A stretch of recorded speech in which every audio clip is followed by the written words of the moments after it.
Probably within about 2 minutes of now, so we'll get a change of t-shirt. 9 years.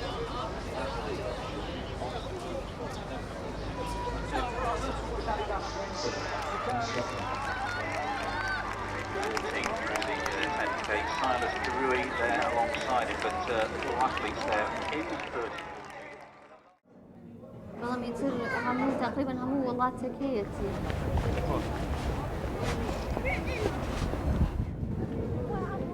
داي أتان بم وهنا كزوزو أتان بم ودكانك همو جاري شعوري شما كرت كرجل لمن جيراوة يتر لبر أو زوزر حولم كيارمتي هنرمنداني تربكم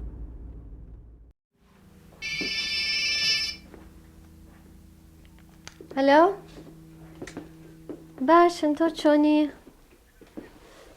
چی اوکی؟ ايه؟ ناڵێ لە ماڵم و خەریکە تەسویر مەکەن و ئەگەر ئەتەوێت تۆیش دەرەچی لە کورتسات. باوکو و دایکم زۆر ئیحتیمامیانان بە مۆسیقای کلاسیک. من لە بەغا گەورە بووم لە بینی تەمەنی 9 ساڵ تا 18 ساڵ لە بەغا بووم ساڵەکانی تر لە دەرۆ بووم.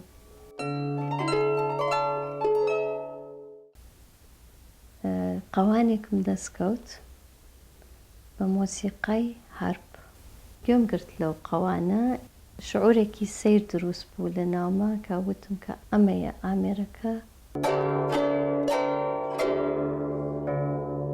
زۆر باشە بەڵام دوو جار ئەگەر بەیتی دووەمی دوو جار بێڵی تۆ خۆ باشە یەکسەر کە گوێم یەکرد بیرم کردە وەڵا ئەمە ئەتوانم بە هەرپەکە دەری بێنم.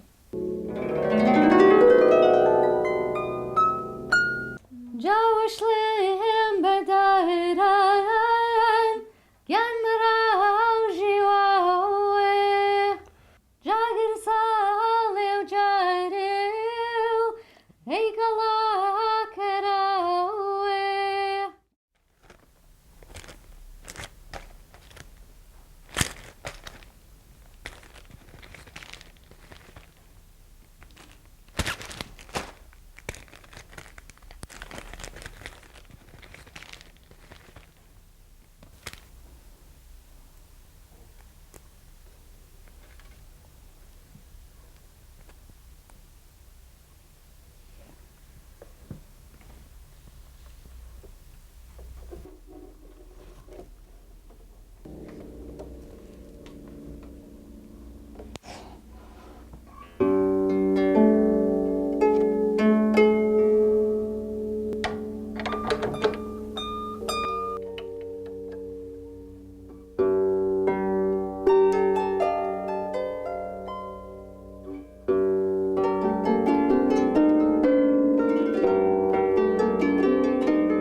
بەنسبەتی من لە هەموو ساڵانەکە لە بەغا بووم خۆشترین کاتم بوو. هەموو هەفتەکە چاوەڕانی ئەو 2 سەعاتەمە کرد کە ئەچووم بە ئەو مەکتەبە.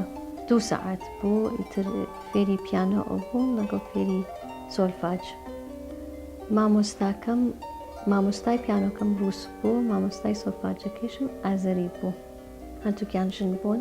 تەلەبەکانی تر زۆر تێکەڵاو بوون.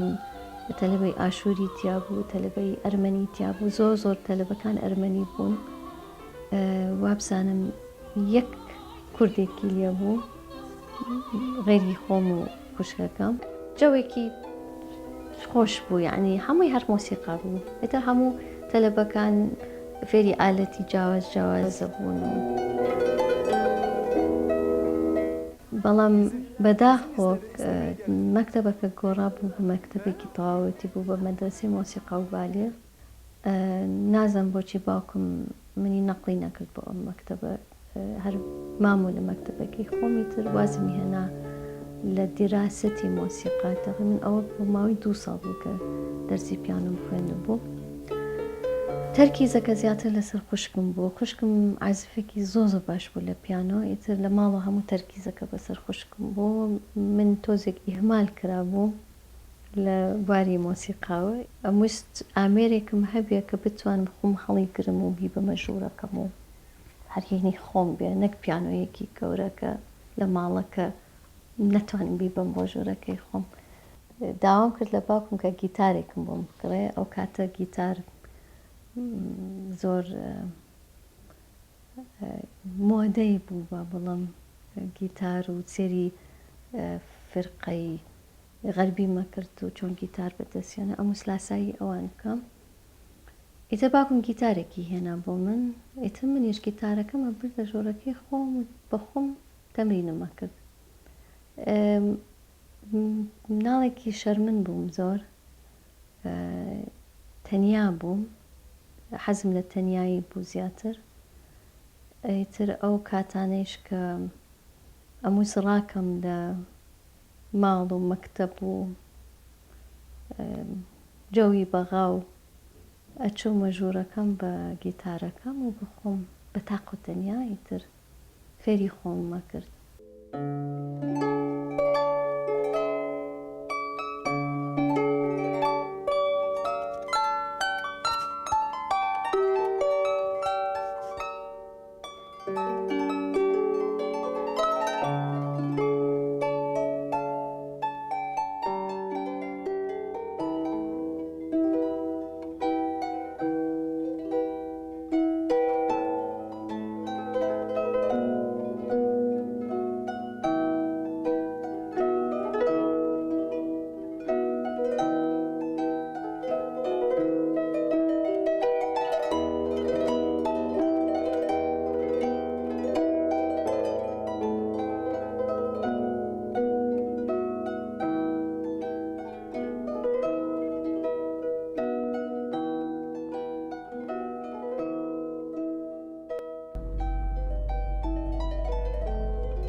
کە هاتمە دەرەوە ساڵی 76 هەر گیتارەکەی خۆم هێنا لەگەڵ خۆم، بەڵام لێرە لەبەر دێراسەی جامێعە و ژیانی ئێرە تۆزێک ئیهمالی مۆسیقام کرد.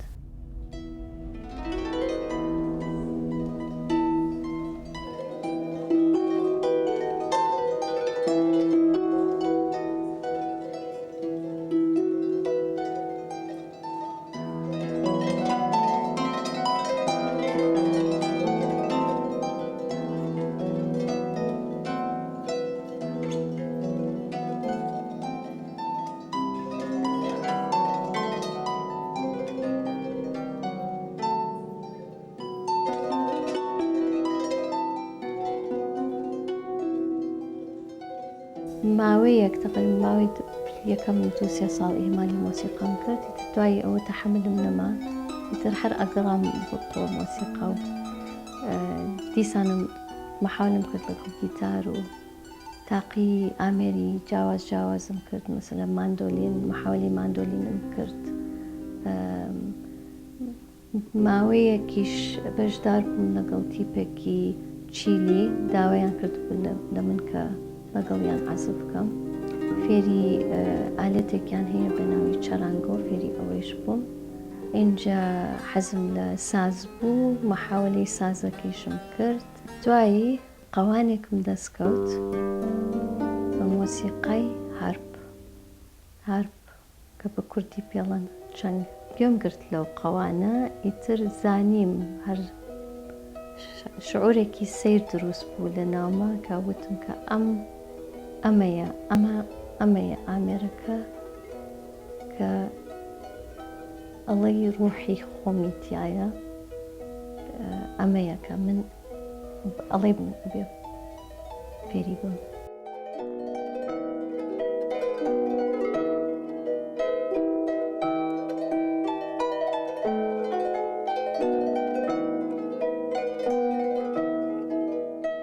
ئیتر هەر گەڕام بە شوێن، هەر بە پرسیار و تەلیفۆن و هین و تاک و دوکانێکم دەستکەوت لە دەرەوەی لەندەن، نازم 3 سەعات دەرەوەی لەندەن کە زانیم کە لەوێ هەرپە فرۆشن و سواری پارە کۆکردمۆتگی هەرپەکە تۆزێکینە گرانە.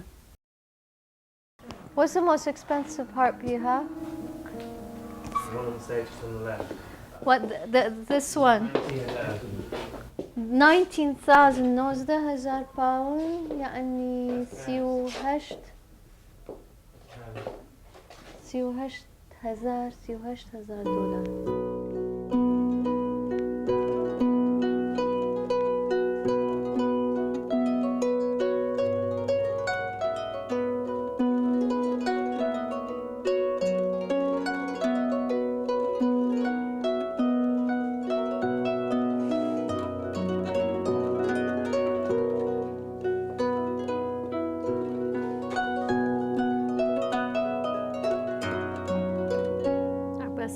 بەسەر کۆنسرت هارپ قافڵێتی شعری مۆلوی بەسەر کۆنسرت هارپ ئەمەیان زۆر جوانە. پارەم کۆ کردو ئیتر سواری قیتار بۆم و چووم بۆ ئەو شارە. هەموو دوکانی هارپ بوو، ئیتر شێت بووم بۆ دوکانەکە، ئیتر یەکسەر بەبێ ئەوەی بزانم مستەوای باشە مستەوای باش نییە. یەکەم هارپم بینی وتم ئەمە ئیکڕم بەپێی ئەو پارەیە کە هەم بوو. سیرەکەیەم بۆ ئەم شوێنە قسەم بۆ نامێنێ، خۆزگە بتوانم هەموو ڕۆژەکە هەر لێرە بم. چەند جار داوام کردووە لەم شوێنە کە بەشکم ئیشێکم بەنێ لێرە ئیشکەم. هەڵەن ئیشیان نییە ئیشیان نییە.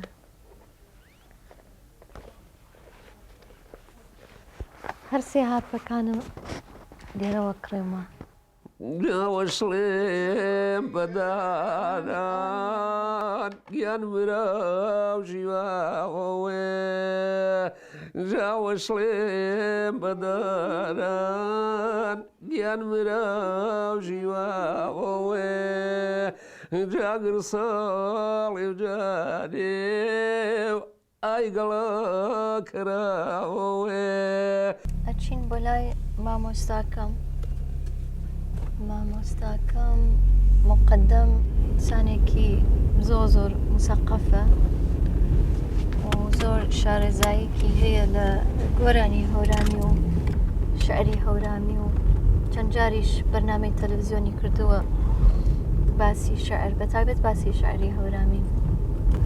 تقریباً ساڵێکە لەگەڵیا ئیشەکەم.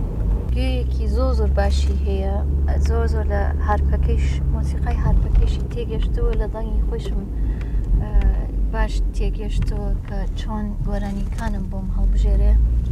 یەکەم جار کە تارەخان بە منی وت ئەمەوێت یارمەتیم بێ بنسبەت گۆرانی هۆرامیۆ. تەمان یارمەتیدان وەکو شێر و وەکو زمانەکە بتوانێت ئەو باش تەلەفوزی وشەکان بکات. لەگەڵەوە کە زۆرم پێخۆش بوو، هاوکات بە پێخۆشبوونەکە وا بیرمە کردو کە ئێمە هۆڵ و تەقەلایەکی زۆرە هەین لەوانەیە، بەڵام نەتیجەیەکیش ناگرین. لەبەرچی لەبەرەوەی تۆ وەختە زمانی خۆت نەبێت لەوانەیە فێری ببی قسەی پێ بکەیت.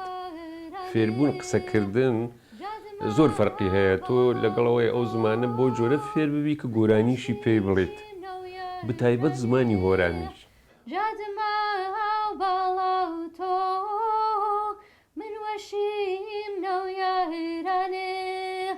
بەڵام یەکەم جار کە دەستمان پێ کرد هەر لە یەکەم ڕۆژە من هەستم کرد کە ئەم تایبەتمەندیەکی تایە، تایبەتمەندیەکەش ئەوەیە عەلاقەیەکی زۆری هەیە بە گۆرانی هۆرامی. ئێتر زانیم فێرە بێ.